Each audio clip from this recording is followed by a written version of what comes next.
Imaginez le matin. Vous vous réveillez et la première chose qui vous vient à l'esprit, c'est cette tasse de café chaud et aromatique, idéale pour chasser les brumes du sommeil et vous lancer dans la journée. Mais immédiatement, une pensée angoissante s'insinue. Est-ce que j'ai le droit? J'ai de l'hypertension après tout. Cette situation vous est familière? Des millions de personnes au dehors, à travers le monde, se posent cette question chaque jour. Le café est-il un ami ou un ennemi pour l'hypertendu? Certains le décrivent comme un poison pour les vaisseaux, d'autres assurent qu'à dose modérée, il est même bénéfique. Où se situe la vérité?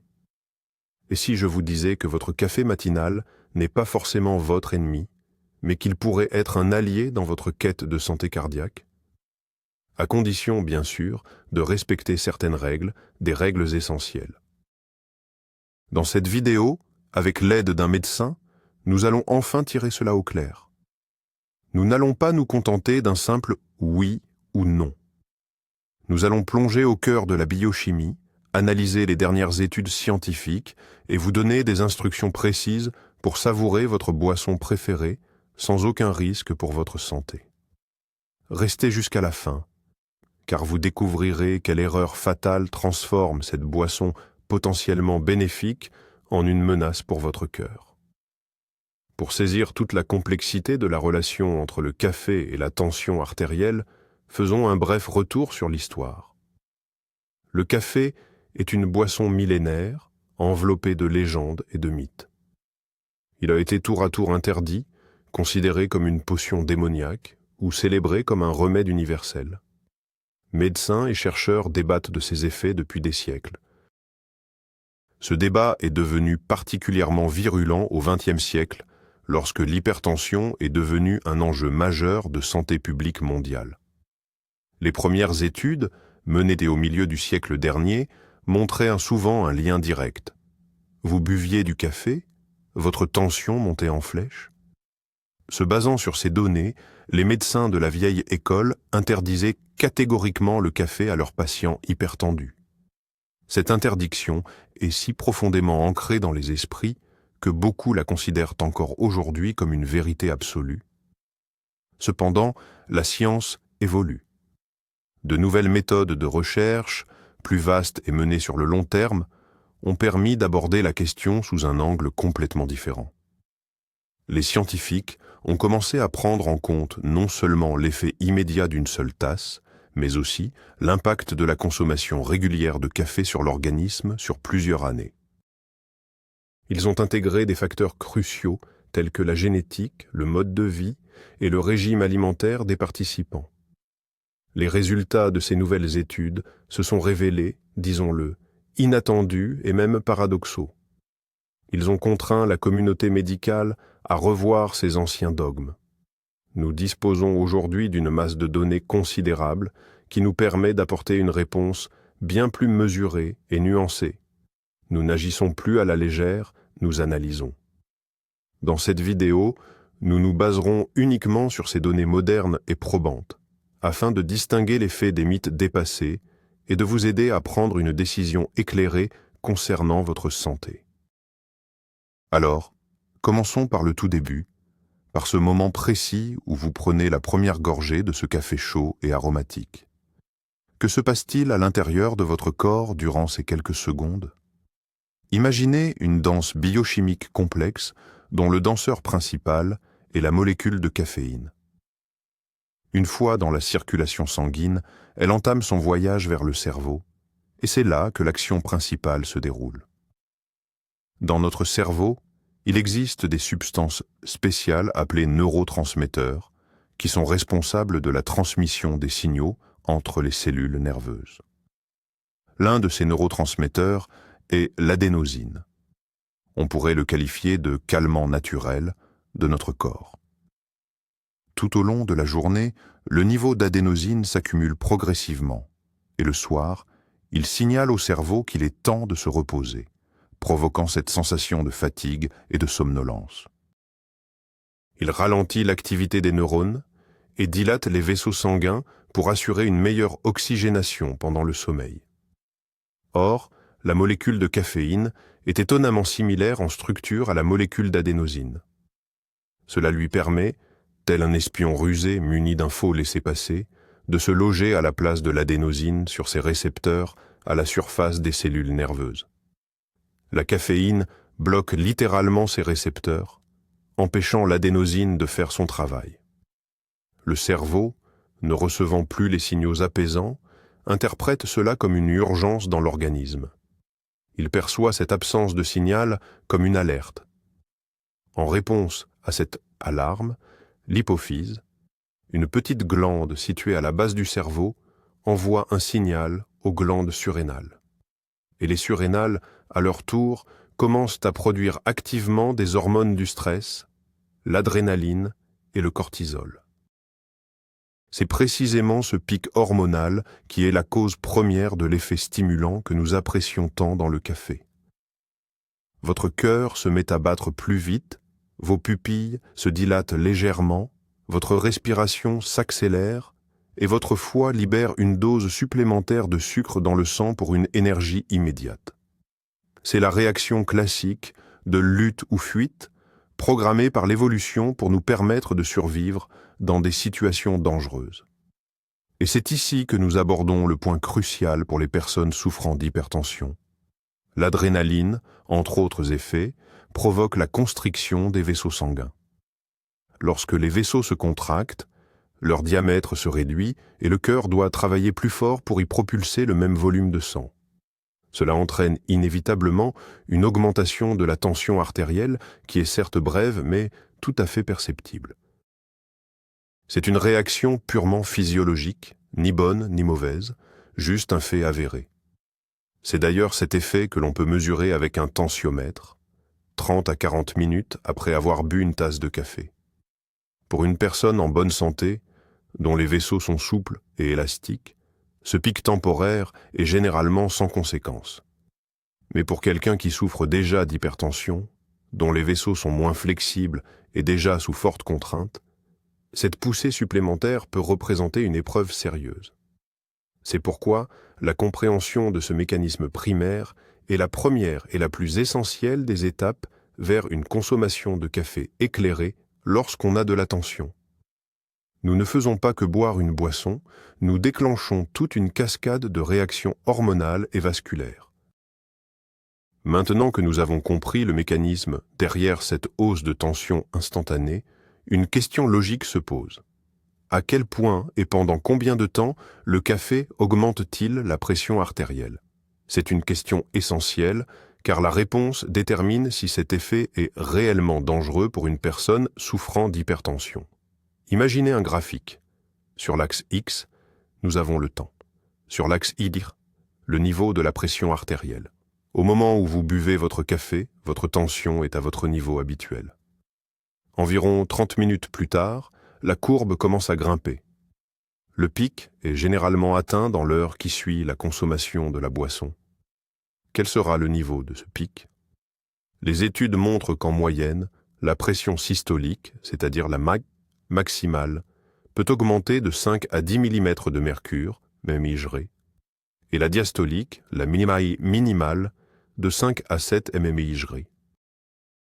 Bien sûr, ce sont des chiffres moyens. Chez certaines personnes particulièrement sensibles à la caféine, cette hausse peut être plus significative, allant jusqu'à 15 ou 20 mmHg. Pour quelqu'un dont la tension est normale, disons 120 sur 80, une augmentation à 135 sur 87 n'est pas critique. Mais si votre tension de base est déjà de 150 sur 95, la voir monter à 165 sur 102 peut entraîner des symptômes désagréables, maux de tête, vertige ou bourdonnement d'oreille. Abordons maintenant la durée de cet effet. Le pic hormonal et le rétrécissement des vaisseaux ne durent pas éternellement. Généralement, la tension reste élevée pendant 2 ou 3 heures, parfois jusqu'à 4. Ensuite, le corps métabolise progressivement la caféine, sa concentration dans le sang diminue, et la pression artérielle revient à ses valeurs initiales. Ce caractère temporaire de l'augmentation est un point crucial. Le café ne maintient pas une tension élevée en permanence. Il crée des pics passagers. Et c'est là que nous allons déconstruire l'un des mythes les plus tenaces. Le café n'est pas la cause directe du développement de l'hypertension chronique. Autrement dit, si une personne saine boit du café tous les jours, elle ne va pas contracter l'hypertension. L'hypertension chronique est une maladie complexe où la génétique, l'hygiène de vie, l'alimentation, le stress et de nombreux autres facteurs jouent un rôle. Cependant, pour une personne chez qui l'hypertension est déjà diagnostiquée, ces pics réguliers peuvent être indésirables. Ils imposent une charge supplémentaire, même si elle est temporaire, sur le cœur et les vaisseaux qui travaillent déjà en régime accru. C'est un peu comme demander au moteur d'une vieille voiture de tourner constamment à plein régime. Même si ce n'est pas long, la répétition fréquente peut entraîner une usure prématurée. Par conséquent, contrôler ces pics et comprendre leur nature est la clé pour une consommation de café sans danger chez les personnes souffrant d'hypertension. Passons maintenant à la véritable magie de notre organisme, le phénomène que l'on nomme la tolérance. C'est une notion essentielle qui change complètement la donne pour les buveurs de café réguliers.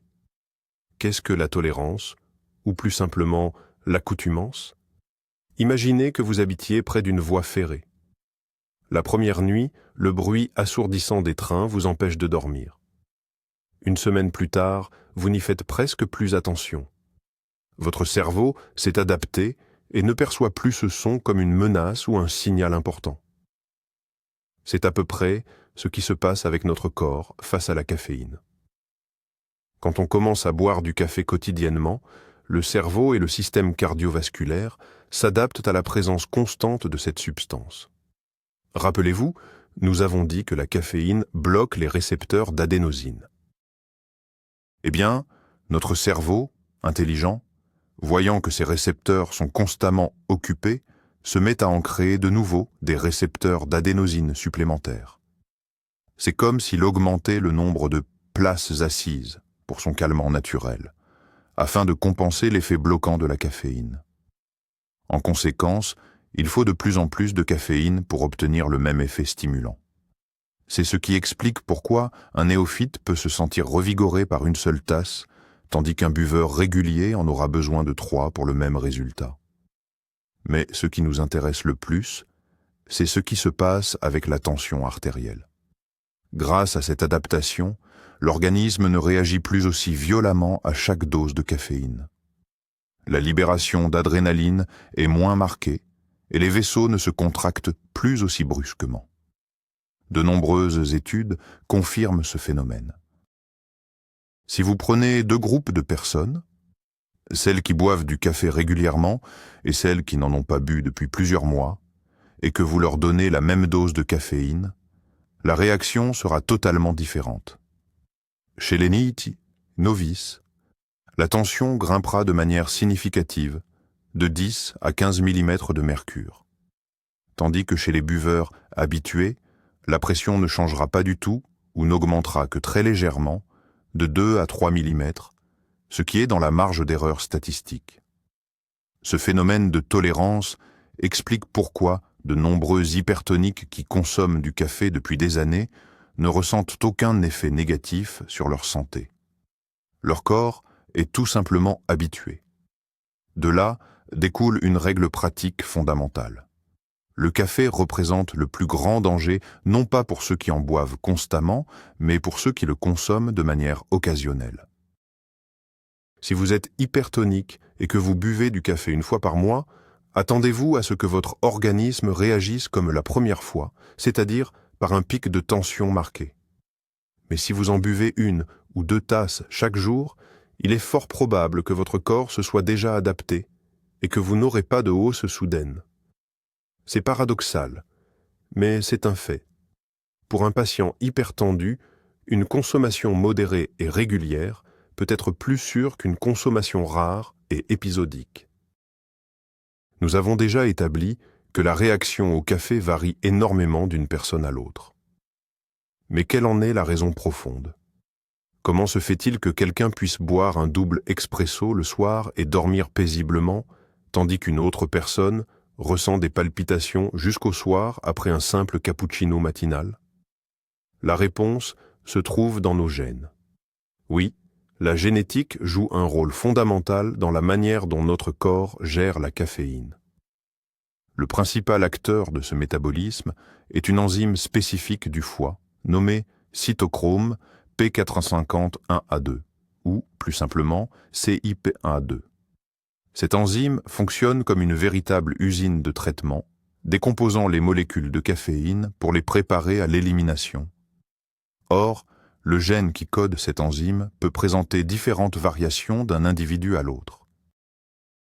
Selon la version de ce gène hérité de vos parents, vous serez classé soit comme métaboliseur de caféine rapide, soit comme métaboliseur lent. Quelles sont les conséquences concrètes? Chez les métaboliseurs rapides, l'enzyme CYP1A2 travaille de manière très active et efficace. La caféine est dégradée et éliminée extrêmement rapidement. L'effet stimulant du café dure donc peu de temps, et ces personnes peuvent consommer des quantités plus importantes sans ressentir d'effets secondaires majeurs. Leur système cardiovasculaire n'est exposé à la caféine que pendant une courte période. Chez les métaboliseurs lents, l'enzyme fonctionne, comme son nom l'indique, au ralenti. La caféine circule dans leur sang beaucoup plus longtemps, parfois 2 à 3 fois plus longtemps que chez les rapides. Cela signifie que son action stimulante sur le cœur et les vaisseaux sanguins est également prolongée. Ce sont ces individus qui se plaignent le plus souvent des effets indésirables du café. Insomnie, anxiété, rythme cardiaque accéléré et, point crucial pour nous, une augmentation de la pression artérielle plus marquée et durable. Quel est le lien avec l'hypertension?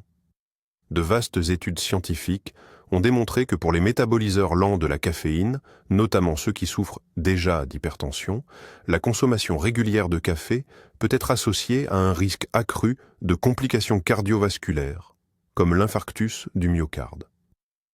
Leurs vaisseaux et leur cœur restent sollicités par la caféine pendant une période excessivement longue. En revanche, aucune association de ce type n'a été trouvée chez les métaboliseurs rapides. Mieux encore, certaines recherches suggèrent même qu'une consommation modérée de café pourrait avoir un effet protecteur dans leur cas. Malheureusement, connaître son statut génétique exact nécessite une analyse spécifique. Cependant, vous pouvez deviner à quel type vous appartenez en écoutant simplement votre corps.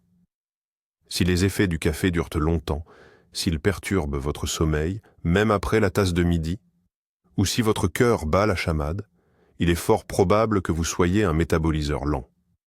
Dans ce cas, il est impératif d'être particulièrement prudent quant à la quantité de café que vous consommez. Abordons maintenant la principale crainte associée au café. L'idée reçue selon laquelle sa consommation régulière entraînerait inéluctablement le développement d'une hypertension chronique et persistante.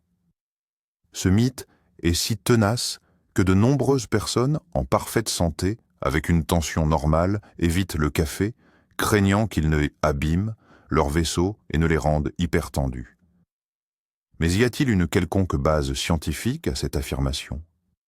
Pour le savoir, nous devons nous concentrer, non pas sur les expériences à court terme, qui mesurent la tension juste après une tasse, mais sur les vastes études observationnelles, menées sur plusieurs années, voire plusieurs décennies.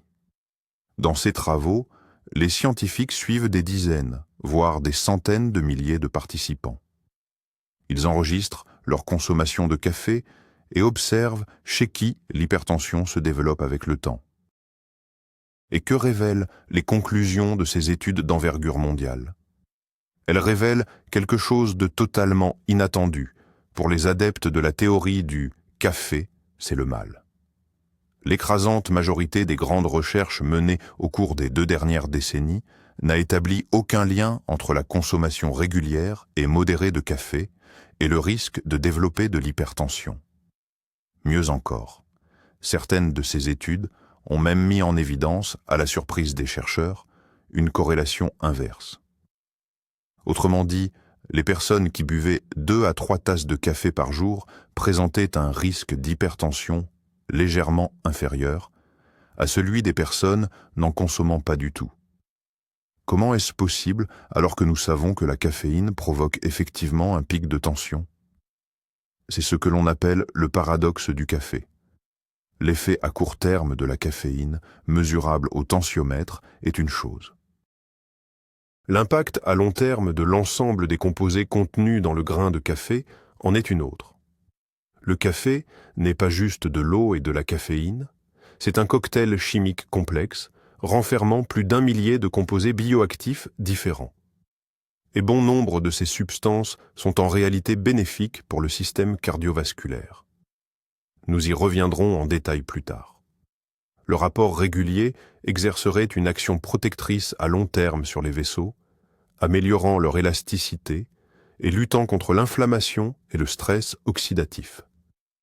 Cet effet positif semble contrebalancer, ou du moins compenser, les augmentations passagères dues à la caféine. Par conséquent, le consensus scientifique actuel est le suivant. Pour les personnes ayant une tension initialement normale, une consommation modérée de café n'augmente pas le risque de développer une hypertension à l'avenir. Ce mythe peut être considéré comme déconstruit. Le café n'est pas la cause de l'hypertension. Attention, cela ne signifie pas que vous pouvez en boire des litres. Le mot-clé reste modéré. Et il est crucial de rappeler que cette conclusion concerne le développement de la maladie, et non la gestion d'une hypertension déjà établie, où chaque variation de pression est significative. C'est le moment d'aborder le point le plus fascinant, le fameux paradoxe du café. Comment une boisson qui, nous le savons, augmente temporairement la pression artérielle, peut-elle être associée, sur le long terme, à un risque plus faible de maladies cardiovasculaires? Cela semble illogique, mais ce n'est qu'une illusion. Le secret réside dans la richesse de la composition du grain de café, qui va bien au-delà de la simple caféine. Les véritables stars de cette histoire sont les antioxydants, et plus spécifiquement les composés polyphénoliques. Les plus célèbres d'entre eux sont les acides chlorogéniques. Le café est d'ailleurs l'une des sources alimentaires les plus concentrées en ces puissants antioxydants que nous consommons. Quel est donc le rôle de ces substances dans notre corps? Leur mission principale est de lutter contre le stress oxydatif. Pour vous donner une image, imaginez nos cellules comme de petites villes attaquées sans cesse par des ennemis, les radicaux libres. Les radicaux libres sont des molécules instables qui endommagent les parois cellulaires, les protéines et même l'ADN. Ce processus, appelé stress oxydatif, est à la racine de nombreuses maladies chroniques, y compris le vieillissement, l'inflammation et, point crucial pour nous, les dommages aux parois des vaisseaux sanguins. Lorsque la paroi interne des vaisseaux, l'endothélium, est endommagée, elle perd son élasticité, elle durcit, ce qui facilite la formation de plaques d'athérome. C'est la voie directe vers l'athérosclérose et l'hypertension. Les antioxydants, comme les acides chlorogéniques du café, agissent comme une armée vaillante qui neutralise ces radicaux libres. Ils protègent nos vaisseaux de l'intérieur, assurant ainsi leur santé et leur souplesse. Mais ce n'est pas tout. Les acides chlorogéniques et les autres polyphénols du café sont également capables d'améliorer la fonction de l'endothélium lui-même. Ils stimulent la production d'oxyde nitrique, une substance qui est un vasodilatateur naturel, c'est-à-dire qu'elle permet aux vaisseaux de se relâcher et de s'élargir. Des vaisseaux souples et bien dilatés sont la clé d'une tension artérielle normale. Nous obtenons donc un tableau étonnant. D'un côté, la caféine ordonne aux vaisseaux de se contracter à court terme. Et de l'autre, les antioxydants présents dans la même boisson travaillent, sur le long terme, à ce que ces mêmes vaisseaux restent sains, élastiques et capables de se dilater. De plus, le café contient d'autres nutriments bénéfiques, comme le magnésium, essentiel pour réguler le rythme cardiaque et relâcher la paroi vasculaire, ainsi que le potassium, qui aide à éliminer l'excès de sodium, connu pour contribuer à l'augmentation de la tension. Le grain de café représente donc un équilibre remarquable entre des composants stimulants et des composants protecteurs. Et c'est justement dans le cadre d'une consommation régulière et modérée que ce sont les propriétés protectrices et antioxydantes qui prennent le dessus, conférant des effets bénéfiques globaux sur la santé cardiovasculaire. Voilà la clé du paradoxe du café, qui explique pourquoi de nombreuses études à long terme révèlent les avantages plutôt que les inconvénients d'une consommation modérée. Souvent, quand on parle de café, on imagine une seule et même chose, un produit uniforme. Pourtant, l'univers du café est immense et très diversifié. Et pour une personne souffrant d'hypertension, le choix du type de café peut être absolument crucial. Comparons les deux formes les plus courantes dans nos cuisines. Le café moulu, infusé ou filtré, et le café instantané ou soluble. À première vue, la différence semble minime, se résumant au mode de préparation. Mais en réalité, cette distinction est beaucoup plus profonde. Elle concerne à la fois la teneur en caféine et la présence de composés bénéfiques pour la santé. Commençons par le café infusé. Qu'il soit préparé à la cafetière filtre, à l'aide d'une machine expresso ou d'une simple French press, il est issu de grains entiers, torréfiés puis moulus. C'est sous cette forme que le café conserve le maximum de polyphénols et d'antioxydants bénéfiques. Les acides chlorogéniques, essentiels pour la protection de nos vaisseaux, y sont présents en abondance. La teneur en caféine d'une tasse de café infusée varie selon l'espèce de grain et la méthode d'extraction, mais elle se situe généralement entre 80 et 120 mg pour une tasse standard d'environ 200 ml. Intéressons-nous maintenant au café instantané ou soluble. Son processus de fabrication est beaucoup plus complexe et industriel.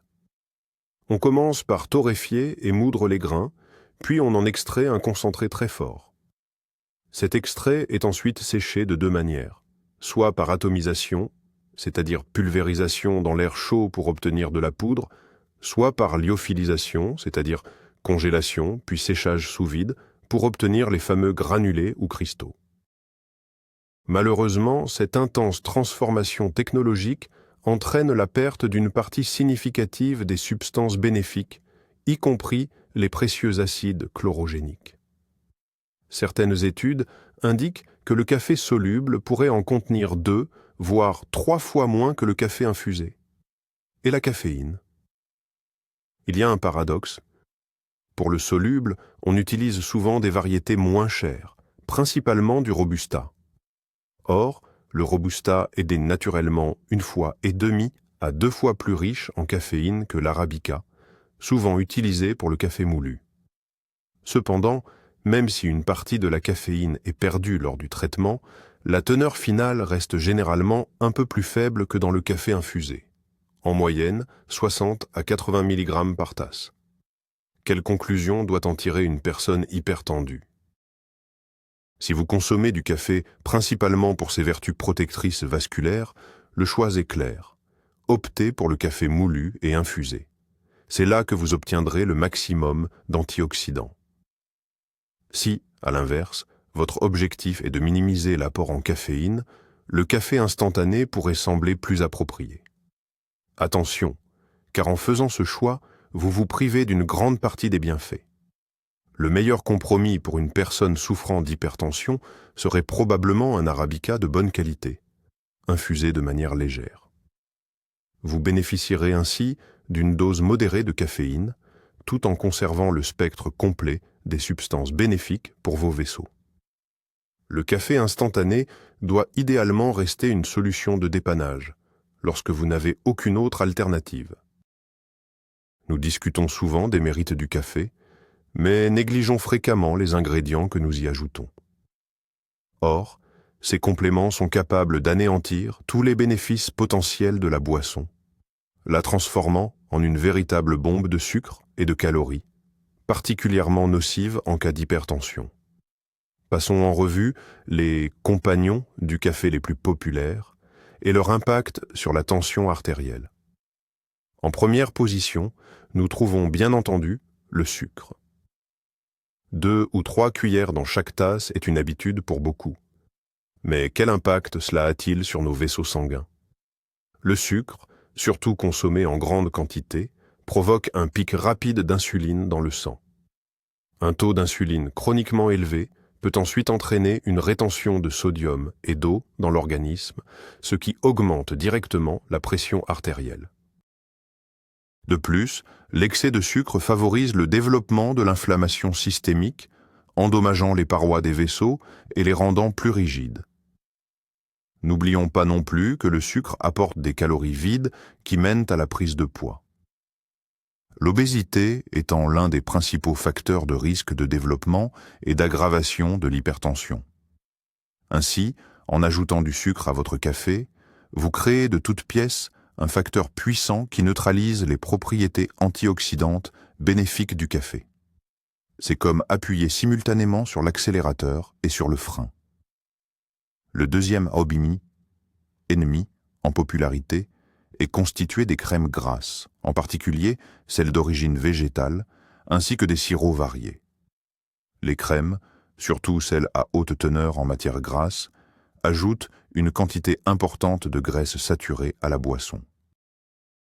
Bien que les graisses laitières naturelles puissent faire partie d'un régime sain en quantité modérée, leur excès est toujours indésirable.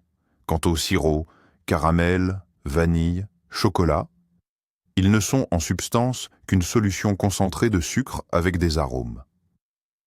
Une seule dose de sirop dans un café peut contenir 20 à 30 grammes de sucre, dépassant souvent l'apport journalier recommandé pour de nombreuses personnes. Les boissons populaires que l'on trouve dans les chaînes de café, comme le latte aromatisé, le mochaccino ou le frappuccino avec crème fouettée, ne sont plus du café, mais de véritables desserts liquides. L'apport calorique d'une telle tasse peut atteindre 4 à 500 kilocalories, ce qui est comparable à un repas complet. Consommer régulièrement ces boissons est une voie directe vers la prise de poids, le syndrome métabolique et, par conséquent, la progression de l'hypertension. Quelle est l'alternative? Le meilleur choix pour une personne hypertendue est le café noir, sans sucre ni aucun autre ajout. C'est sous cette forme qu'il révèle le mieux ses propriétés bénéfiques. Si vous avez du mal à boire votre café noir, essayez d'y ajouter un peu de lait écrémé ou une alternative végétale sans sucres ajoutés. Vous pouvez également expérimenter avec des épices bob naturelles, comme la cannelle, la cardamome ou la noix de muscade. Elles apporteront de l'arôme et du goût sans danger pour la santé. Retenez une règle simple. Plus votre café est simple, plus il est bénéfique pour vos vaisseaux. Recentrons-nous un instant sur le sucre. Son impact négatif dans le contexte de l'hypertension est souvent sous-estimé, toute la faute étant généralement rejetée sur la caféine. Pourtant, le lien entre une consommation excessive de sucre et l'hypertension est aujourd'hui un fait scientifiquement établi, et le mécanisme de cette influence est particulièrement complexe et multifactoriel. Premièrement, le sucre provoque ce que l'on appelle l'hyperinsulinémie, un état où de grandes quantités d'insuline circulent constamment dans le sang. Or, l'insuline régule notamment l'équilibre hydrosodé.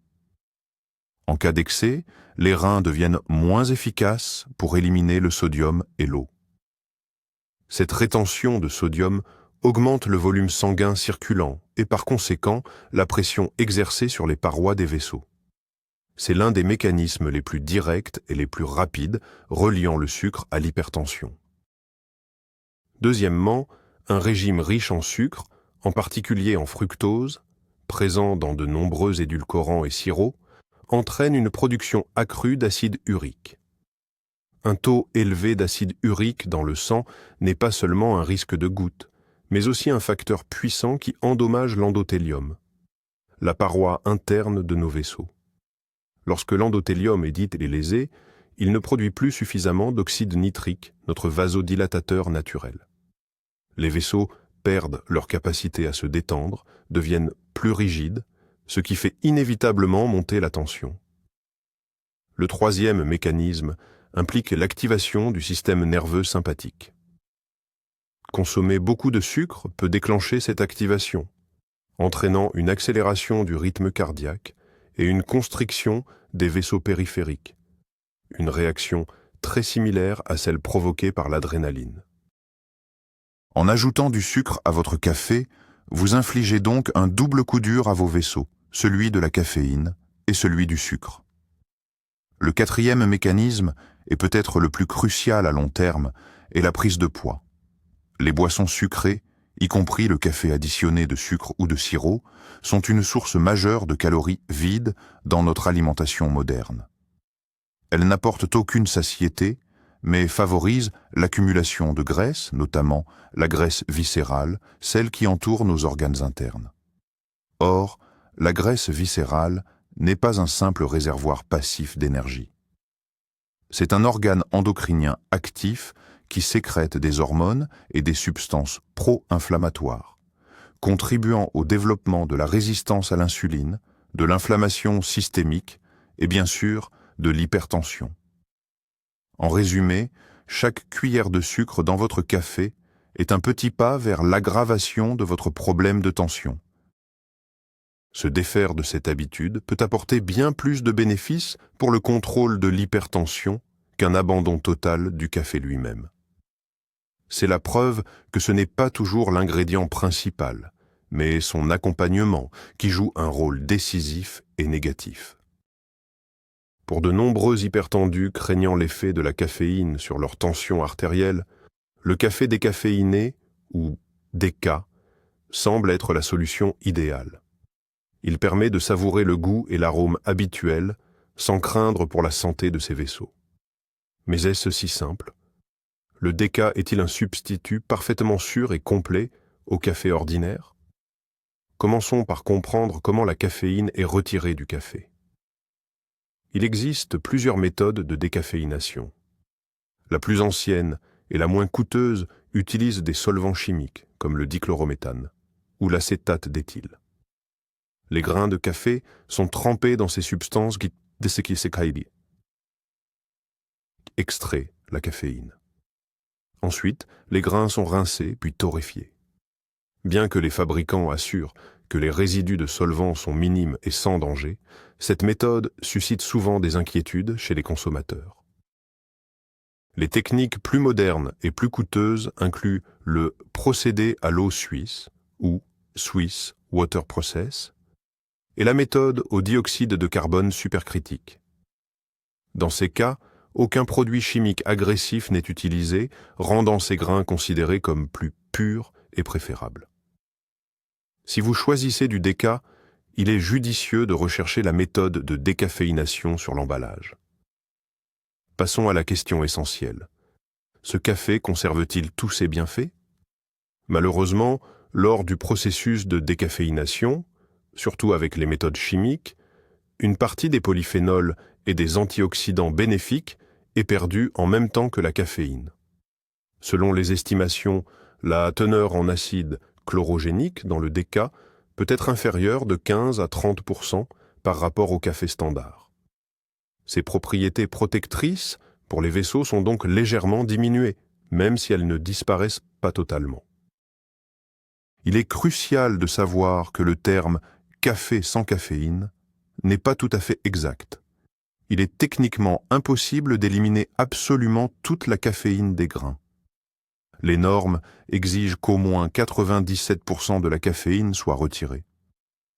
Cela signifie qu'une petite quantité, généralement entre 2 et 5 mg par tasse, subsiste.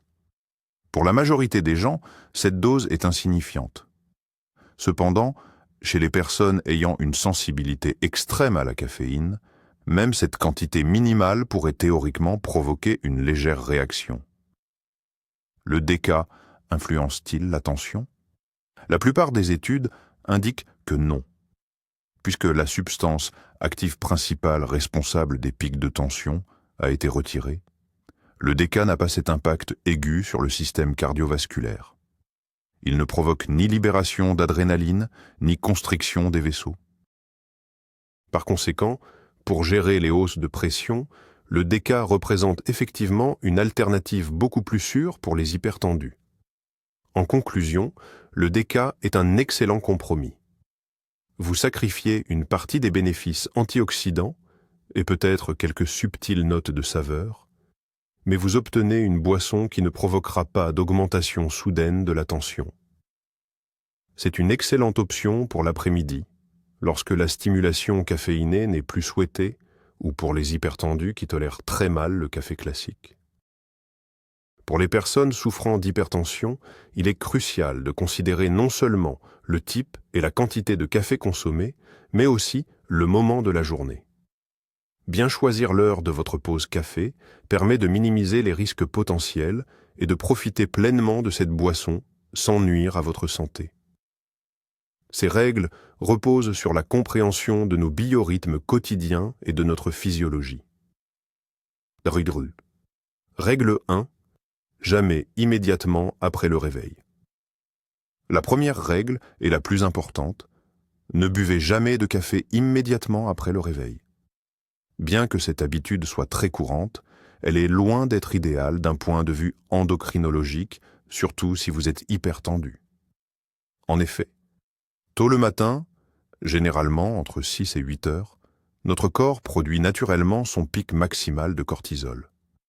C'est l'hormone du stress qui nous aide à nous éveiller et à nous activer. Si vous ajoutez à cela l'effet stimulant de la caféine, qui encourage également la production de cortisol, vous risquez de provoquer un pic hormonal excessif. Cela peut entraîner une nervosité inutile, de l'anxiété et une augmentation plus marquée de votre tension artérielle. De plus, à long terme, votre corps pourrait s'habituer à cette dose matinale, réduisant sa propre production de cortisol et créant une dépendance. Sans café, vous vous sentiriez épuisé. Le moment idéal pour votre première tasse se situe donc entre 9h30 et 11h30. À ce stade, le pic de cortisol du matin est passé et l'effet stimulant de la caféine sera à la fois optimal et plus doux. Règle 2. Évitez l'après-midi tardif. Deuxième règle, évitez le café en fin d'après-midi, surtout après 15 ou 16 heures.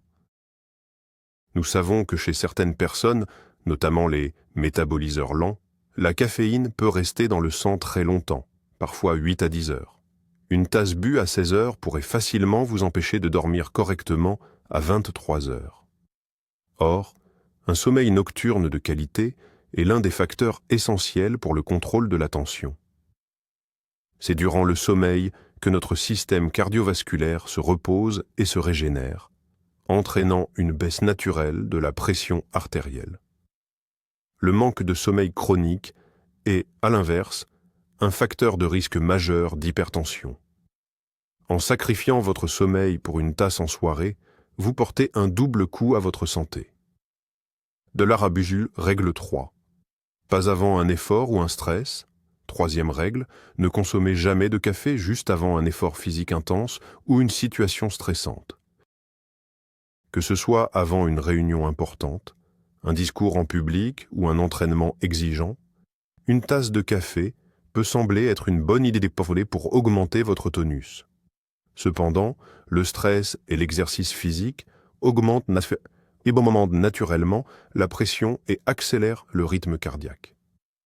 En y ajoutant l'effet de la caféine, vous imposez une charge excessive à votre cœur. Cela est particulièrement dangereux si vous souffrez déjà d'hypertension. Il est préférable de prendre votre café après que la situation stressante ou l'entraînement ait terminé, afin de vous aider à récupérer. Le respect de ces règles de timing simples vous permettra d'intégrer le café dans votre routine de la manière la plus harmonieuse et la plus sûre possible. Une autre habitude courante, et pourtant très préjudiciable, consiste à boire du café à jeun, souvent en zappant le petit déjeuner complet. Beaucoup le font par précipitation ou dans l'espoir de réveiller leur système digestif. Cependant, que vous souffriez d'hypertension ou non, cette pratique peut entraîner une série de conséquences néfastes pour la santé. Voyons ensemble pourquoi cela se produit. Premièrement, le café stimule fortement la production d'acide chlorhydrique dans l'estomac. Lorsque l'estomac est vide, cet acide attaque directement la muqueuse stomacale. À terme, cela peut provoquer des gastrites, des brûlures d'estomac et même des ulcères. Ces troubles gastro-intestinaux représentent un stress supplémentaire pour l'organisme, ce qui peut, indirectement, influencer votre tension artérielle. Deuxièmement, consommer du café sans avoir mangé provoque des fluctuations beaucoup plus brusques de la glycémie. La caféine induit un signal au foie pour qu'il libère du glucose, procurant un boost d'énergie rapide. Mais sans les nutriments, l'énergie lente fournie par un repas, cette hausse sera suivie d'une chute tout aussi rapide. Ces montagnes russes glycémiques peuvent entraîner de la fatigue, de l'irritabilité et une sensation de faim intense 1 heure ou 2 plus tard. À long terme, ces variations sont néfastes pour la santé vasculaire. C'est particulièrement indésirable pour les personnes souffrant d'hypertension, qui ont souvent des troubles métaboliques associés, comme l'insulinorésistance. Troisièmement, comme nous l'avons déjà mentionné, la caféine stimule la production d'hormones du stress, l'adrénaline et le cortisol. À jeun, cet effet est considérablement amplifié. L'organisme, privé de nutriments, perçoit déjà cette absence comme une situation de stress, et la caféine vient exacerber cette réaction. Le résultat n'est pas seulement de la simple vigilance, mais de la nervosité, de l'anxiété, et une hausse plus marquée de la tension artérielle et du rythme cardiaque. Lorsque vous buvez du café, après ou pendant un repas, les aliments jouent un rôle de tampon ou de buffer. Ils ralentissent l'absorption de la caféine, rendant son passage dans le sang plus graduel et plus doux. Ceci permet d'éviter les pics de concentration et, par conséquent, une augmentation brutale de la pression. De plus, un petit déjeuner complet, riche en protéines, en fibres et en glucides complexes, stabilise votre glycémie et vous fournit de l'énergie pour plusieurs heures. Dans ce cas, le café n'est plus la source principale d'énergie, mais un complément agréable qui aide à améliorer la concentration et l'attention. Retenez donc cette règle simple mais cruciale. D'abord le repas, ensuite le café. Jamais l'inverse. Le scénario idéal est de savourer votre tasse de café 30 à 40 minutes après un petit déjeuner équilibré. Vous bénéficierez ainsi de tous les avantages de cette boisson, tout en minimisant les risques potentiels pour vos systèmes digestifs et cardiovasculaires. Un aspect croissantant crucial, et souvent négligé, concerne l'interaction entre la caféine et les médicaments. Les personnes souffrant d'hypertension prennent généralement des traitements hypotenseurs de manière régulière, c'est-à-dire des comprimés destinés à abaisser la tension artérielle. Leur tasse de café matinale peut-elle influencer l'efficacité de ces médicaments? La réponse est oui, et cette interaction est parfois plus complexe qu'on ne le pense. En premier lieu, la caféine et les médicaments hypotenseurs exercent des effets diamétralement opposés sur le système cardiovasculaire. La caféine, nous le savons, a tendance à vasoconstricteur et à augmenter la pression artérielle. Les traitements contre l'hypertension, au contraire, visent à dilater les vaisseaux et à faire baisser la tension. Lorsque vous les prenez simultanément, vous demandez en quelque sorte à votre corps d'exécuter 2 commandes contradictoires. C'est un peu comme si une personne tirait une porte vers elle, tandis qu'une autre la poussait dans le sens inverse. Le résultat? L'efficacité de votre traitement peut être considérablement réduite. La caféine peut annuler, partiellement ou totalement, l'effet de la dose matinale, surtout dans les heures qui suivent la prise. Conséquence: votre tension artérielle sera moins bien contrôlée au cours de la journée que si vous aviez respecté un certain délai. Deuxièmement, la caféine peut influencer le métabolisme de certains médicaments au niveau du foie. La caféine est traitée par le même système enzymatique que de nombreuses autres substances, y compris certains hypotenseurs, comme les bêta-bloquants, par exemple le métoprolol. Lorsque la caféine et le médicament arrivent simultanément au foie, ils se mettent en compétition pour ces enzymes. Cette concurrence peut ralentir la dégradation et l'élimination du médicament par l'organisme, augmentant ainsi sa concentration sanguine et potentiellement les risques d'effets secondaires. Inversement, pour d'autres substances, la caféine peut paradoxalement accélérer leur élimination, diminuant leur effet thérapeutique recherché. Au-delà des hypotenseurs, la caféine interagit aussi avec d'autres classes de médicaments. Elle peut, par exemple, potentialiser l'effet de certains antidouleurs, c'est pourquoi on la retrouve souvent dans les analgésiques combinés, mais elle peut aussi nuire à l'absorption des traitements pour la thyroïde ou des suppléments en fer. La prudence est également de mise en cas de prise simultanée de caféine avec des anticoagulants, les traitements qui fluidifient le sang, et certains antidépresseurs. Que faire alors? La règle d'or est simple. Ne jamais prendre vos médicaments avec du café. Il doit s'écouler au moins 1 heure, et idéalement 2, entre la prise de votre traitement et votre tasse de café. Discutez impérativement de votre consommation de café avec votre médecin traitant. Il connaît les spécificités de votre organisme ainsi que les médicaments qui vous ont été prescrits et il sera le mieux placé pour vous donner des conseils personnalisés.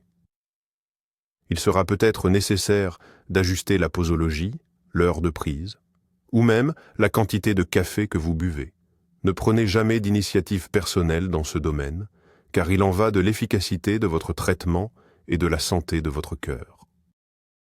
Même si une consommation modérée de café peut être sans danger pour de nombreux patients hypertendus, il est crucial d'apprendre à écouter les signaux de son corps et à reconnaître les signes avant-coureurs. Certains symptômes, après avoir bu une tasse de café, ne doivent pas seulement vous alerter, ils exigent l'arrêt immédiat de cette consommation et, potentiellement, une consultation médicale. Passons en revue ces drapeaux rouges. Le premier et le plus évident est un rythme cardiaque trop rapide ou irrégulier.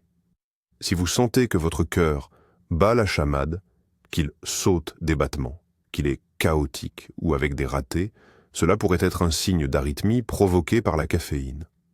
On parle ici de tachycardie ou d'extrasystole. Pour un cœur déjà sollicité par l'hypertension, toute perturbation du rythme est particulièrement dangereuse. Le deuxième signe d'alerte est l'apparition ou l'aggravation d'un mal de tête, surtout à l'arrière du crâne, la région occipitale, souvent accompagnée de vertiges, de bourdonnements d'oreilles ou de visions troubles. Ces symptômes peuvent indiquer que votre pression artérielle a atteint des chiffres critiques signalant une crise hypertensive. Dans ce cas, le café agit comme un déclencheur d'une situation dangereuse nécessitant une prise en charge immédiate. Le troisième symptôme est l'apparition d'une douleur ou d'un inconfort dans la poitrine.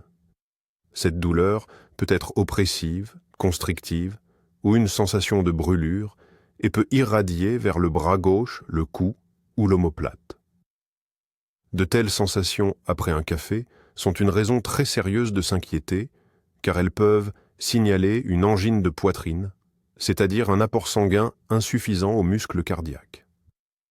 La caféine augmente les besoins en oxygène du cœur. Si les artères coronaires sont rétrécies par l'athérosclérose, elles risquent de ne pas supporter cette charge accrue. Le quatrième indicateur est une anxiété marquée, la nervosité, des tremblements dans les mains ou même une crise de panique. Bien que ces manifestations puissent sembler purement psychologiques, elles résultent d'une stimulation excessive des systèmes nerveux central et sympathique. Chez l'hypertendu, un état de stress aigu ou de panique est dangereux en soi, car il provoque une libération massive d'adrénaline et un pic de tension supplémentaire. Le cinquième symptôme, moins évident mais tout aussi important, est l'insomnie persistante. Si vous constatez qu'une simple tasse de café bu le matin vous empêche de vous endormir correctement et altère la qualité de votre sommeil, cela révèle une forte sensibilité à la caféine. Or, nous le savons, Un manque de sommeil chronique est un facteur direct d'aggravation du contrôle de l'hypertension. Si vous ressentez régulièrement l'un de ces symptômes après avoir consommé du café, c'est un signal clair de votre corps. Stop, cela ne me convient pas. Dans ce cas, il est impératif d'éliminer complètement les boissons contenant de la caféine et d'en discuter avec votre cardiologue. Ignorer ces avertissements, c'est jouer à la roulette russe avec votre santé. Nous évoquons souvent les données moyennes et la façon dont le café affecte l'individu standard. Or, nous sommes tous différents. Notre singularité est clé. Notre réaction à la caféine est conditionnée par notre génétique, notre poids, notre mode de vie, nos pathologies associées et bien d'autres paramètres. C'est pourquoi la méthode la plus fiable pour déterminer si le café vous est bénéfique consiste à réaliser une petite expérience personnelle, chez soi, afin de quantifier votre réaction. Cette démarche vous fournira des données objectives, plutôt que de vous fier uniquement à vos sensations subjectives. Comment s'y prendre? Vous n'aurez besoin que d'un tensiomètre, d'un peu de temps et d'une bonne dose de rigueur. Première étape, créer un environnement neutre, le sevrage. Pour cela, éliminez absolument toute source de caféine, café, thé, cola, boissons énergisantes, chocolat, pendant 1 à 2 semaines complètes. Ce protocole est essentiel pour annuler la tolérance de votre organisme et le déshabituer à la substance. Pendant cette période, mesurez régulièrement votre tension artérielle, matin et soir, afin d'établir votre référence de base, votre niveau sans caféine. Deuxième étape, le point de référence. Une fois cette période écoulée, choisissez une matinée calme, où vous n'êtes ni pressé ni stressé. Mesurez d'abord votre tension artérielle à jeun en étant au repos complet. Notez ce résultat. Il s'agit de votre point de départ. Troisième étape, la consommation. Préparez ensuite votre tasse de café habituelle, celle que vous consommez d'habitude. Il est crucial que ce soit un breuvage standard pour vous, sans sucre ni additifs qui pourraient fausser l'évaluation. Consommez votre café à un rythme normal et détendu. Quatrième étape, le suivi. Une fois le café ingéré, vous devrez mesurer votre tension à intervalles précis. L'idéal est de le faire 30 minutes, 1 heure, 2 heures et 3 heures après la consommation. Chaque fois, assurez-vous de vous asseoir tranquillement pendant 5 minutes avant la mesure. Enregistrez soigneusement tous les résultats. Cinquième étape, l'analyse des données. Comparez les chiffres de tension après le café à votre mesure matinale initiale. Quel a été l'impact sur les pressions systoliques et diastoliques? L'augmentation est-elle restée dans la zone de sécurité, 5 à 10 mm de mercure, mmHg, ou était-elle plus significative, 15, 20 mmHg ou plus? Combien de temps cette tension accrue a-t-elle persisté? Est-elle revenue à la normale au bout de 2 ou 3 heures? Prêtez également attention à votre pouls. A-t-il considérablement accéléré? Au-delà des chiffres, notez vos sensations. Avez-vous ressenti des palpitations, des maux de tête ou de l'anxiété? En réalisant ce test simple, vous obtiendrez une image précise de la façon dont votre organisme réagit personnellement à une dose standard de caféine. Si l'élévation de la tension est faible et transitoire, et que votre bien-être général est maintenu, une consommation modérée vous est probablement bénéfique, ou du moins sans danger. En revanche, si vous enregistrez un pic de tension net et soutenu, accompagné de symptômes désagréables, cela constitue une raison majeure de réduire drastiquement votre consommation, voire de l'arrêter complètement. Cette approche hautement personnalisée est nettement plus efficace que de suivre aveuglément les recommandations générales. La question la plus fréquente que les patients posent à leur cardiologue est sans doute celle-ci. « Docteur, combien de tasses de café ai-je le droit de boire par jour sans que ce soit dangereux pour ma santé ?» C'est la question à $1 million et il n'existe pas de réponse unique qui convienne absolument à tout le monde. Cependant, grâce aux résultats de nombreuses études, la communauté médicale a établi des repères précis que nous pouvons considérer comme une base. Pour commencer, il faut s'entendre sur les unités de mesure. Parler en tasse n'est pas idéal, car une tasse peut être un tout petit expresso ou un énorme mug d'americano. La façon la plus précise est de mesurer la quantité de caféine ingérée en milligrammes.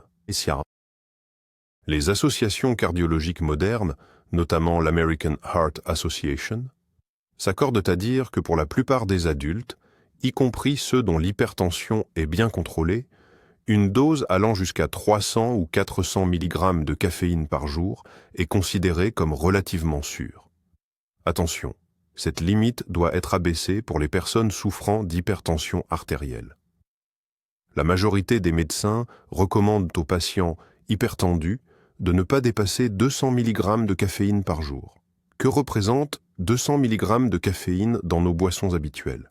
C'est l'équivalent d'environ 2 tasses standards de 150 à 200 ml de café filtre de force moyenne, ou 2 à 3 shots d'espresso, ou 3 tasses de café instantané, ou bien 4 à 5 tasses de thé noir ou vert. Il est crucial de se souvenir que la caféine ne se trouve pas uniquement dans le café. Si vous buvez du thé fort, du cola, ou si vous mangez une tablette de chocolat noir au cours de la journée, cette quantité doit absolument être incluse dans votre calcul quotidien. Dépasser la barre des 200 mg représente un risque accru pour un patient hypertendu. Et maintenant, le point le plus important.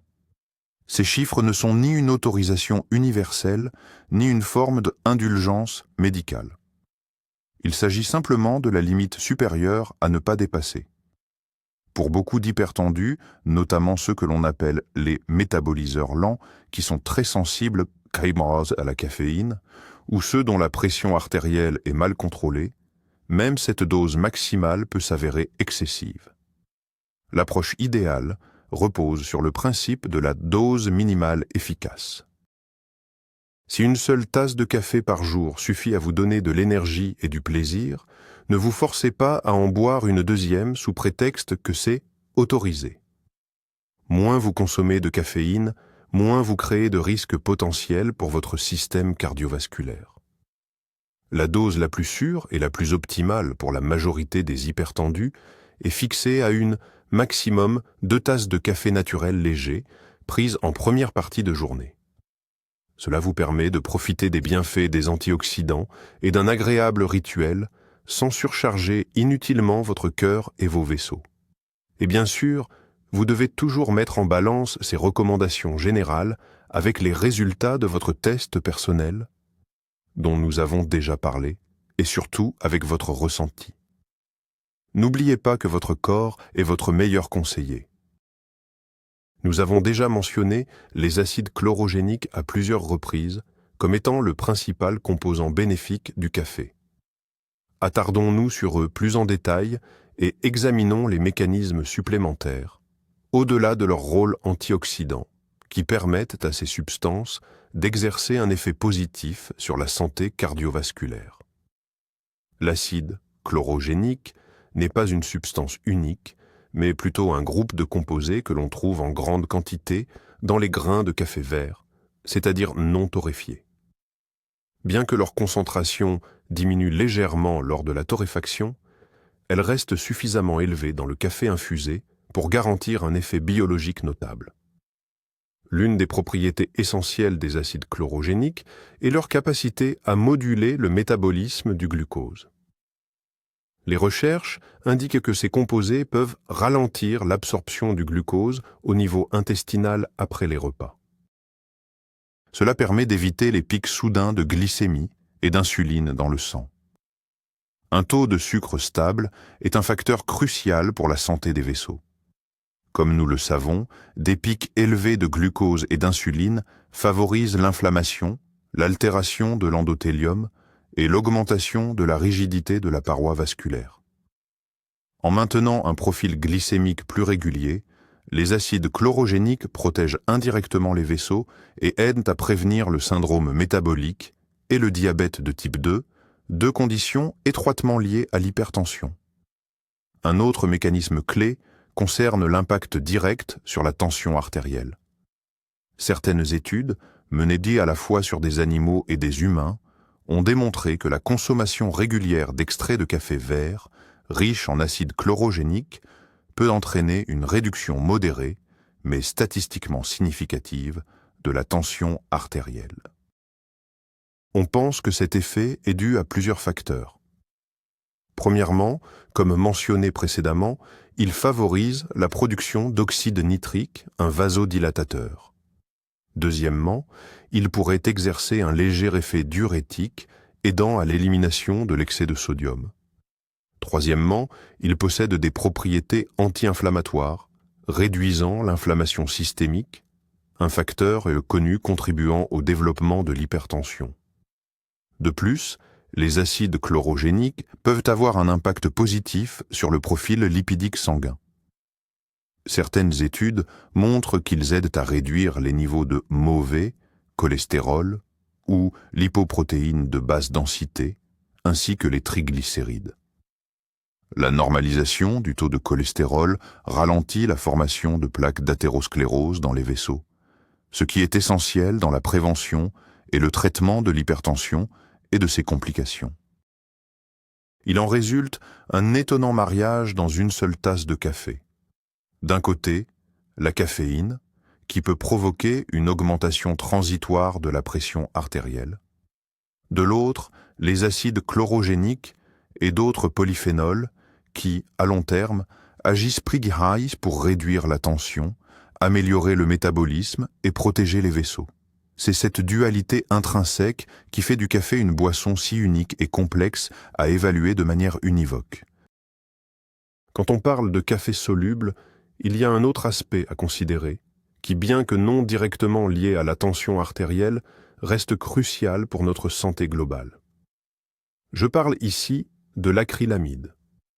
L'acrylamide est un composé chimique qui se forme dans les aliments riches en glucides lorsqu'ils sont soumis à une cuisson à très haute température, comme la friture ou la cuisson au four. On le retrouve par exemple dans les croustilles, les frites, les biscottes ou les biscuits. Le Centre international de recherche sur le cancer, CIRC, classe l'acrylamide comme probablement cancérogène pour l'homme.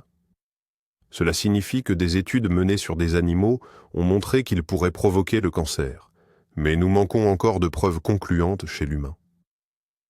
Quel est le lien avec le café? Tout simplement parce que la torréfaction des grains de café s'effectue également à très haute température, ce qui entraîne la formation d'acrylamide. Mais le plus intéressant, c'est la suite. Des études ont démontré que la teneur en acrylamide est en moyenne 2 fois plus élevée dans le café instantané que dans le café en grains ou moulu, préparé classiquement. Comment l'expliquer? Cela tient au procédé de fabrication du café soluble. Après la torréfaction et l'infusion, l'extrait de café concentré subit une étape de séchage supplémentaire à haute température. C'est visiblement cette seconde phase de chauffage qui génère cette quantité additionnelle d'acrylamide. Faut-il s'alarmer et jeter immédiatement son pot de café soluble? La majorité des experts en santé publique estiment que non. Les niveaux d'acrylamide que nous ingérons via le café et d'autres aliments sont bien inférieurs aux doses qui ont provoqué des problèmes chez les animaux de laboratoire. À ce jour, aucune donnée épidémiologique probante ne permet d'établir un lien entre la consommation de café et un risque accru de cancer. Au contraire, comme nous l'avons vu, de nombreuses études suggèrent que le café aurait plutôt tendance à réduire le risque de certaines maladies oncologiques, probablement grâce à sa forte teneur en antioxydants. Néanmoins, cette information constitue un argument supplémentaire en faveur du café moulu naturel par rapport au soluble. Si vous avez le choix et que vous souhaitez minimiser l'apport de substances potentiellement nocives dans votre organisme, il est préférable d'opter pour les grains fraîchement moulus. En choisissant le café infusé, non seulement vous bénéficiez de plus de bienfaits vasculaires, mais vous réduisez aussi votre exposition à l'acrylamide. C'est un nouvel exemple de la façon dont le mode de transformation d'un produit peut en modifier radicalement les propriétés. Pour quiconque est attentif à sa santé, ces détails comptent. Au final, une vie saine est le résultat d'une multitude de petits choix, mais toujours conscients.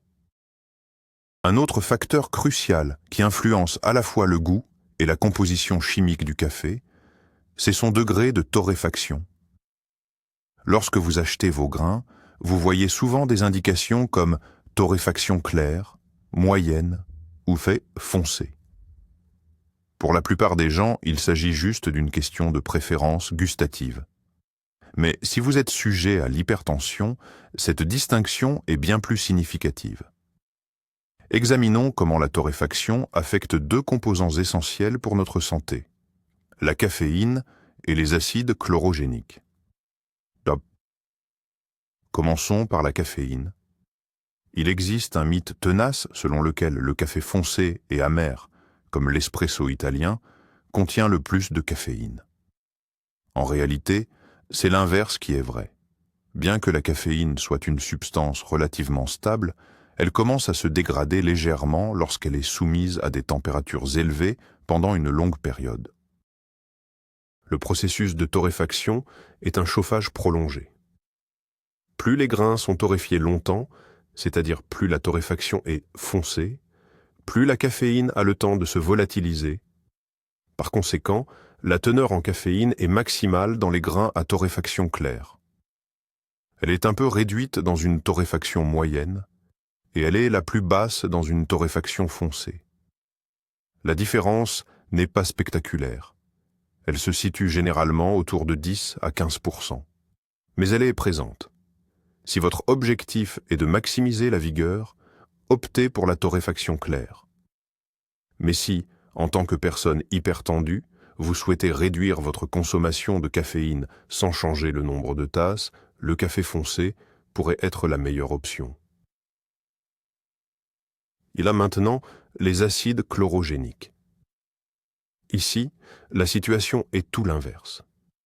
Contrairement à la caféine, les acides chlorogéniques sont extrêmement sensibles à la chaleur. Plus la torréfaction est longue, plus ils se dégradent. Leur concentration est maximale dans les grains verts, non torréfiés. Elle diminue légèrement en torréfaction claire, mais reste élevée. En revanche, dans une torréfaction foncée, leur quantité peut chuter de 50, voire 90% par rapport au grain de départ. Le dilemme et la solution. Nous voilà face à un dilemme. La torréfaction claire donne plus de caféine, ce qui est peu idéal pour les hypertendus, mais aussi plus d'antioxydants bénéfiques. La torréfaction foncée réduit la caféine, un bon point, mais elle élimine presque toutes les substances saines. Quelle est la solution? Comme souvent, la juste mesure est la torréfaction moyenne. Cette option représente l'équilibre optimal.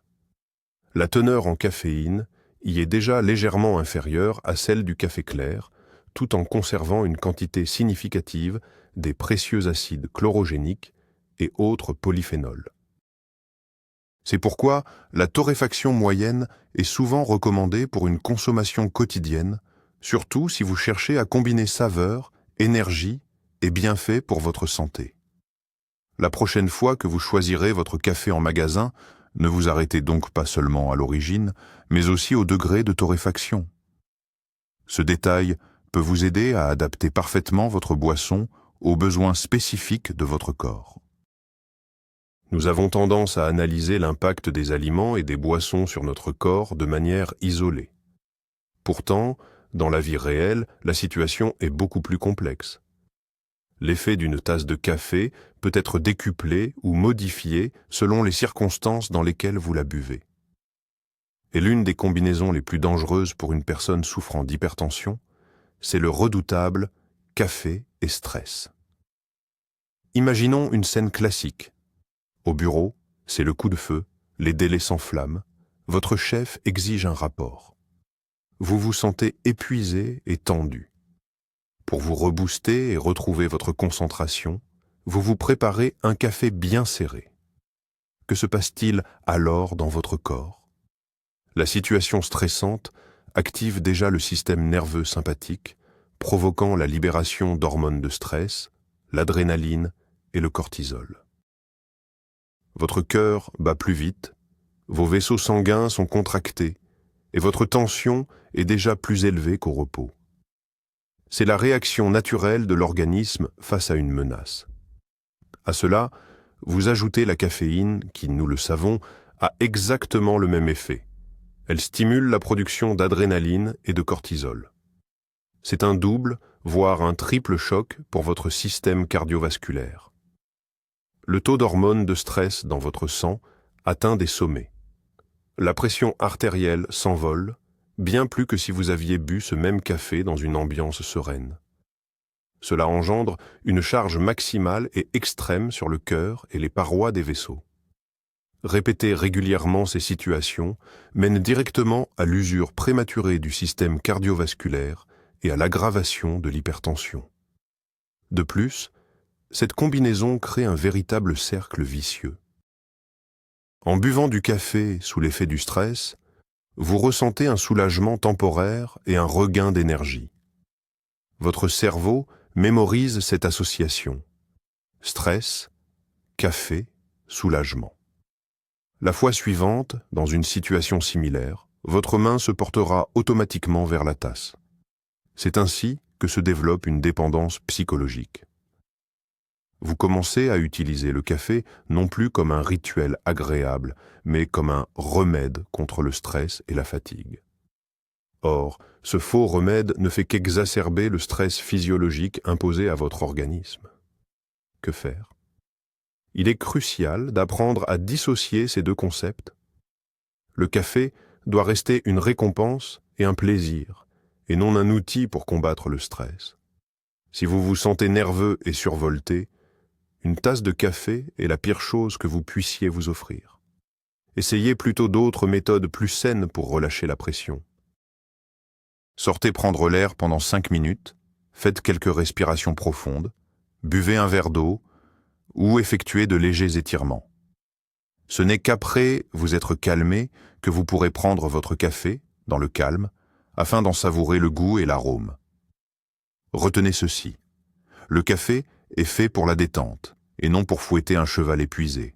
Pour une personne hypertendue, cette règle doit être une loi. Si le café vous provoque des symptômes désagréables, ou si vous voulez simplement réduire votre consommation de caféine sans renoncer à votre précieuse tasse du matin, ne vous découragez pas. Il existe de superbes alternatives qui peuvent non seulement vous donner un coup de fouet, mais aussi apporter des bienfaits supplémentaires à votre santé, surtout si vous souffrez d'hypertension. La première et la plus évidente alternative, c'est le thé vert. Beaucoup croient à tort qu'il est totalement exempt de caféine. C'est faux. Il en contient, mais généralement 2 à 3 fois moins que le café. Mais la principale différence n'est pas la quantité, mais la manière dont il agit. Dans le thé, la caféine est liée au tanin. Elle est donc libérée et absorbée par le corps beaucoup plus lentement et en douceur, évitant ainsi les pics d'énergie et les sauts de tension brutaux. De plus, le thé vert est un champion en matière de substances bénéfiques, notamment les catéchines, et plus particulièrement l'épigalocatéchine galate, EGCG. Ces puissants antioxydants protègent merveilleusement les vaisseaux, améliorant leur élasticité et, consommés régulièrement, aident à réguler la pression artérielle.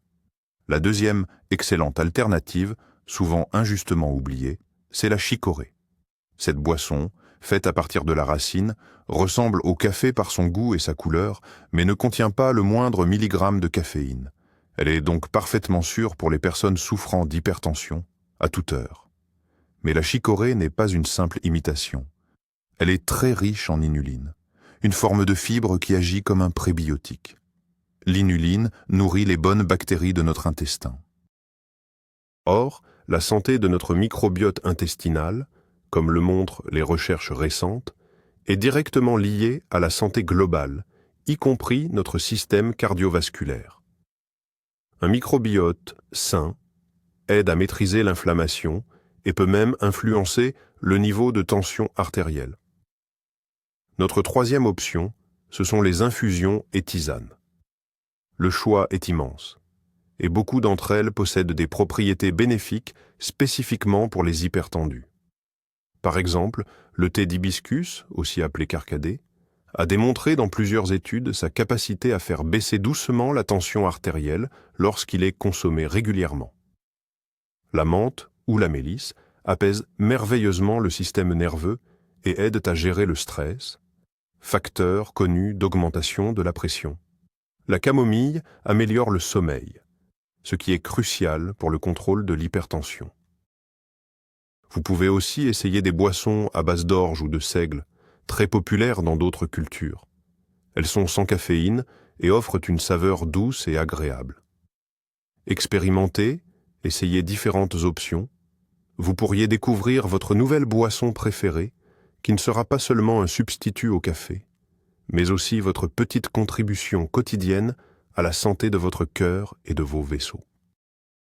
Abordons un autre aspect crucial, mais souvent négligé, la psychologie de la consommation de café. Pour beaucoup d'entre nous, le café est bien plus qu'une simple boisson. C'est un rituel, une habitude, un point d'ancrage qui aide à structurer la journée et à passer d'une tâche à l'autre. La tasse du matin symbolise le début d'une nouvelle journée. La pause café au travail est l'occasion de faire une coupure, d'échanger avec des collègues, de s'éloigner de la routine. Rencontrer un ami autour d'un café, c'est une forme d'interaction sociale. Cette composante rituelle et psychologique est parfois plus importante que l'effet physiologique de la caféine lui-même.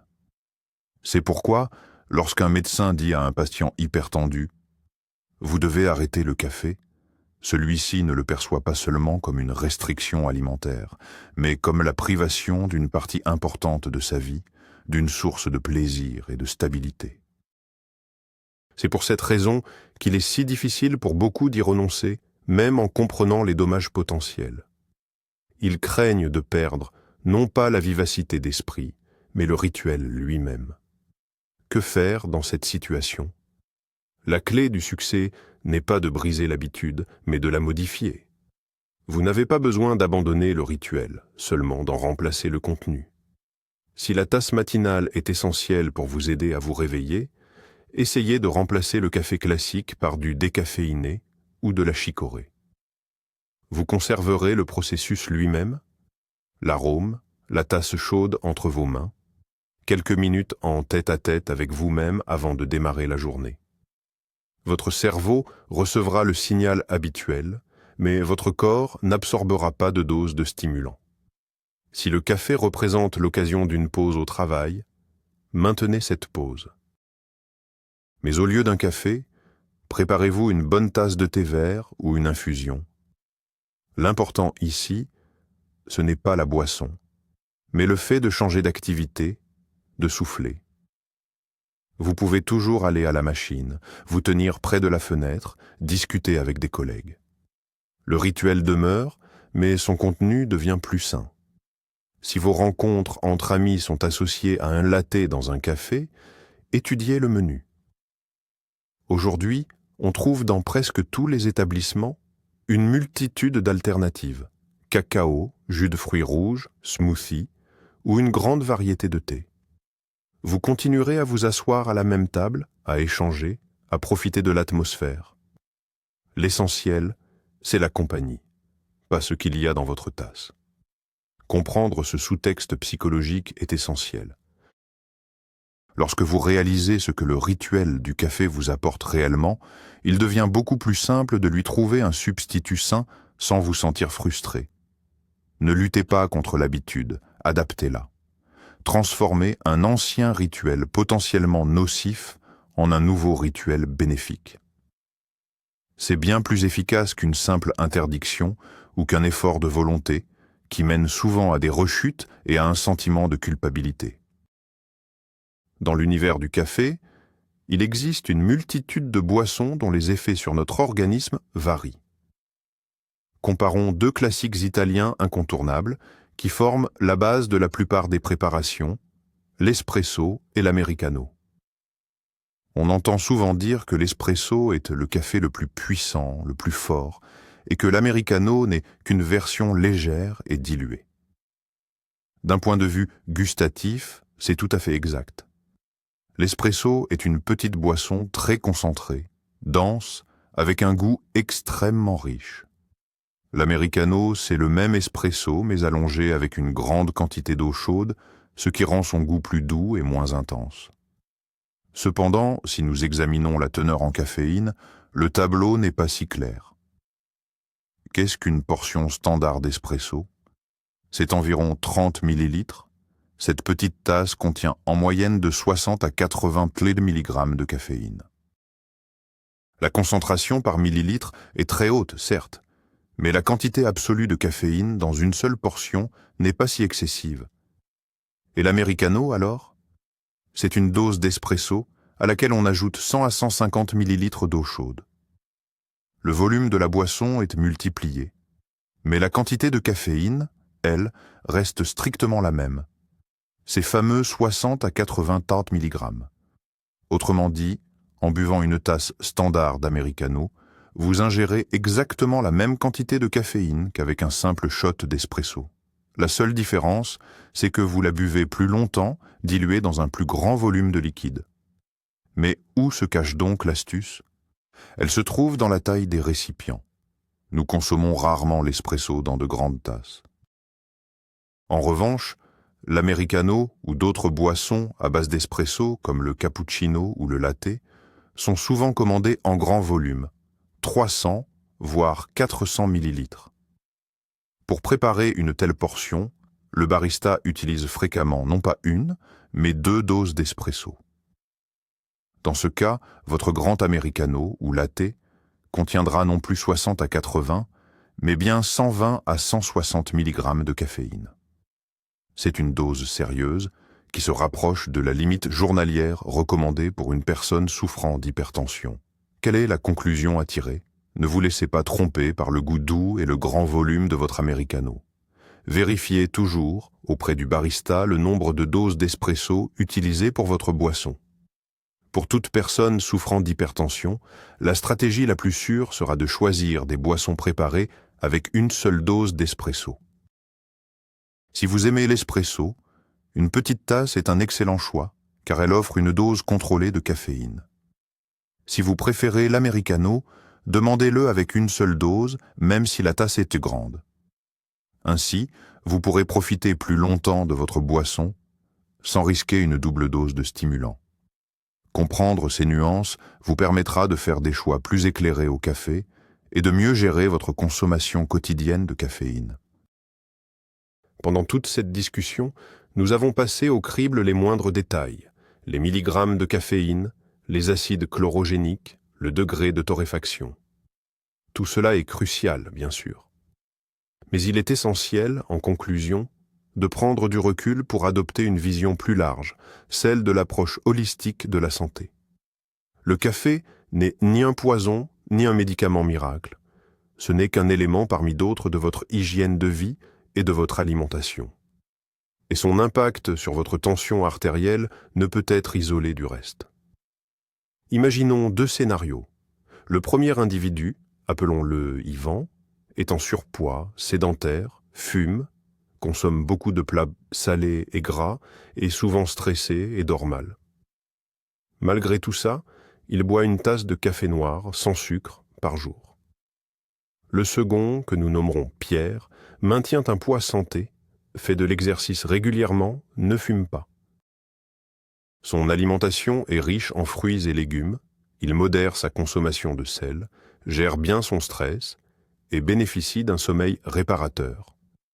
Lui aussi boit une tasse de café noir par jour. D'après vous, pour lequel des deux cette tasse de café représente-t-elle un risque plus important? La réponse est évidente, pour Yvan. Son système cardiovasculaire est déjà surchargé par une multitude de facteurs négatifs. Dans son cas, même une légère stimulation additionnelle due à la caféine pourrait être la goutte d'eau qui fait déborder le vase. Ses vaisseaux sont rigides, son cœur travaille en tension, et toute augmentation soudaine de la pression lui est dommageable. Pour Pierre, en revanche, dont le système cardiovasculaire est en excellente condition grâce à son mode de vie sain, cette petite hausse temporaire de tension passera probablement inaperçue et n'aura aucune conséquence. Mieux encore, dans son cas, les antioxydants du café tomberont sur un terrain fertile et amplifieront l'effet protecteur global de son régime alimentaire équilibré. Où veux-je en venir? On ne peut pas diaboliser un seul produit et espérer, en s'en privant, résoudre tous ces problèmes de tension. Inversement, vous ne pouvez pas vous attendre à ce qu'une tasse de café santé puisse compenser les dommages du tabagisme ou de la sédentarité.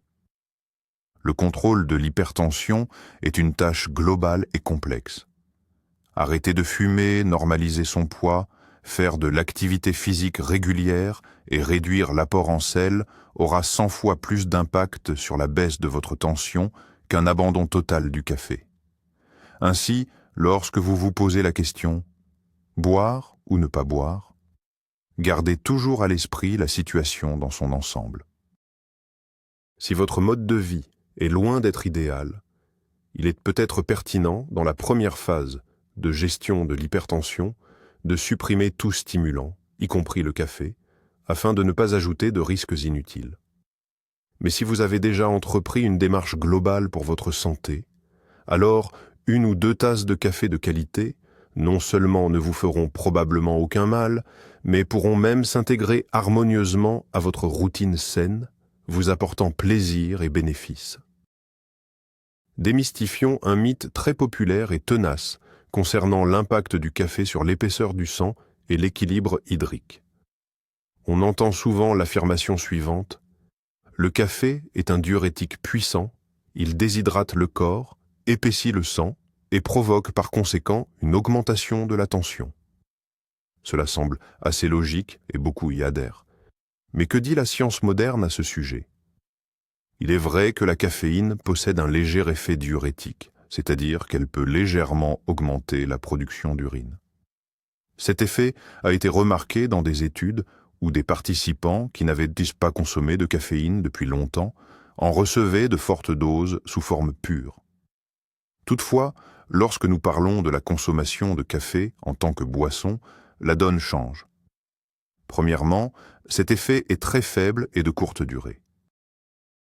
Deuxièmement, et c'est le point essentiel, lorsque vous buvez une tasse de café, vous n'absorbez pas seulement la caféine, mais aussi une grande quantité d'eau dans laquelle elle est dissoute. Une tasse de café standard est composée à 98% d'eau. Et cette quantité de liquide que vous consommez compense largement le très léger effet diurétique provoqué par la caféine.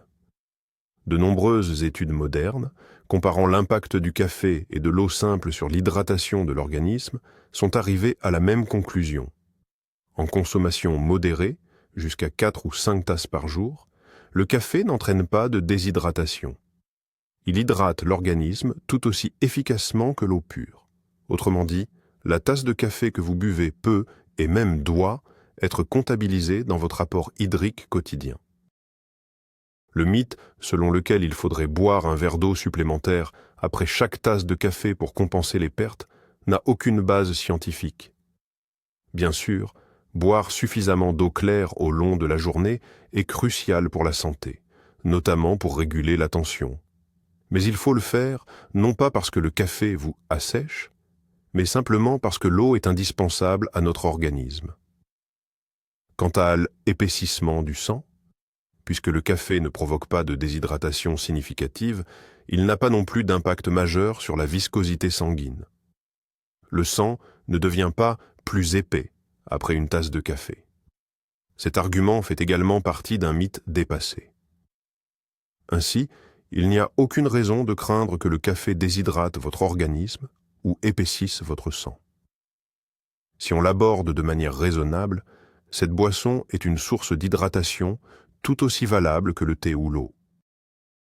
Pour une personne souffrant d'hypertension, il est bien plus important de surveiller sa consommation réelle de sel, qui, elle, retient vraiment l'eau et augmente considérablement la pression artérielle, plutôt que ce mythique épaississement du sang, causé par le café. C'est le sel, et non le café, qui est le principal ennemi de l'équilibre hydrique en cas d'hypertension. Nous avons parcouru un long chemin ensemble, décortiqué des mécanismes complexes, déconstruit des mythes et analysé des données scientifiques. Il est temps de compiler tout cela dans un guide unique, clair et pratique. Voici donc les recommandations finales d'un médecin pour l'hypertendu amateur de café. Est-ce autorisé? La réponse est oui, mais avec intelligence. Et cette intelligence repose sur l'application de quelques règles simples. Règle numéro 1, connaissez votre seuil personnel. Commencez par une seule tasse par jour et observez attentivement votre corps. Effectuez un test personnalisé avec votre tensiomètre. Si tout va bien, vous pouvez essayer 2 tasses, mais jamais plus. Votre limite de sécurité est fixée à 200 mg de caféine par jour, ce qui correspond approximativement à 2 tasses de café filtre naturel. Règle numéro 2, privilégiez la qualité. Optez pour du café fraîchement moulu, idéalement de torréfaction moyenne. C'est dans ce type de café que l'on trouve le meilleur équilibre entre les antioxydants bénéfiques et une quantité modérée de caféine. Le café instantané doit rester une solution de dernier recours. Règle numéro 3. Supprimez les extras inutiles. Buvez votre café noir, sans sucre, sans sirop, ni crème grasse. Ce sont précisément ces ajouts qui représentent une menace bien plus grande pour vos vaisseaux et votre poids que le café lui-même. Si vous désirez varier les plaisirs, utilisez des épices ou juste une touche de lait. Règle numéro 4. Gérez le timing. Ne buvez jamais de café à jeun, ni immédiatement après le réveil. Le moment idéal se situe 30 à 40 minutes après le petit déjeuner, entre 9h30 et 11h30 du matin.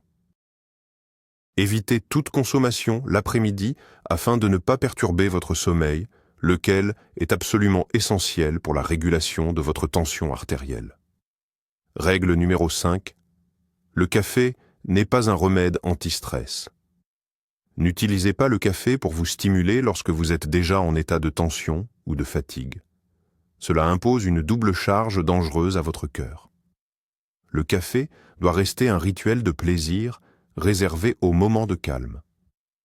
Règle numéro 6. Écoutez votre corps. Si, après avoir bu du café, vous ressentez des palpitations, des maux de tête, de l'anxiété ou une douleur thoracique, c'est un signal clair et définitif pour cesser immédiatement votre consommation. Votre corps est plus intelligent que n'importe quelle recommandation. Règle numéro 7. Soyez vigilant face aux interactions médicamenteuses. Ne prenez jamais vos comprimés avec du café. Respectez un intervalle d'au moins 1 à 2 heures entre la prise de vos médicaments et la consommation de votre tasse. Et bien sûr, consultez toujours votre médecin traitant. Enfin, règle numéro 8. Adoptez une vision globale.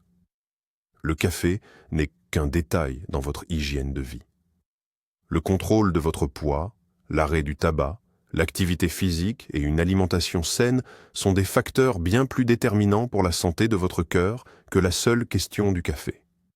Si vous suivez ces quelques règles simples, vous pourrez très probablement continuer à savourer votre boisson favorite en toute sécurité, en tirant profit non seulement du plaisir, mais aussi de ses éventuels bienfaits. Alors, faisons le bilan de cette grande enquête. Quel est le message clé à retenir? Eh bien, la conclusion la plus importante, c'est qu'en matière de café et d'hypertension, il n'y a pas de oui ou de non catégorique. La vérité, comme souvent, se situe dans les nuances et les détails. Nous avons découvert que la peur du café, longtemps inculquée aux personnes hypertendues, est largement exagérée et basée sur des données obsolètes. La science moderne nous rassure, le café ne provoque pas l'hypertension. Bien utilisé, il peut même faire partie d'une alimentation saine grâce à ses puissants antioxydants. Le tournant essentiel, c'est de réaliser que l'important n'est pas le fait de consommer du café, mais le comment, le quand, le combien et le quel type de café vous buvez. Une même tasse peut être un plaisir sans danger ou, au contraire, un déclencheur à risque selon les circonstances. Le danger réside moins dans la boisson elle-même que dans nos mauvaises habitudes. Le boire à jeun, à outrance, avec des tonnes de sucre, ou en étant en état de stress. Nous avons appris à distinguer les effets néfastes de la caféine de ceux du sucre, compris la différence entre café filtre et café instantané, et nous avons surtout réalisé que notre propre corps est le meilleur indicateur. Le fait le plus surprenant, c'est sans doute qu'une consommation modérée et régulière de café peut être plus sûre pour un hypertendu que des abus épisodiques à cause du phénomène de tolérance. Cela renverse complètement les idées reçues. J'espère que cette vidéo vous aura éclairé sur ce sujet complexe et vous aura donné les outils nécessaires pour prendre des décisions éclairées. Merci beaucoup d'avoir regardé cette longue vidéo jusqu'au bout. Si elle vous a été utile, soutenez notre chaîne. Mettez un pouce bleu, abonnez-vous et activez la cloche pour ne manquer aucune de nos prochaines publications. J'ai maintenant une question pour vous. Quelle est votre relation personnelle avec le café? En buvez-vous malgré l'hypertension? Avez-vous remarqué un effet sur votre propre bien-être? Partagez votre expérience et votre avis dans les commentaires. C'est très intéressant et important pour nous tous. Prenez soin de vous et buvez votre café intelligemment.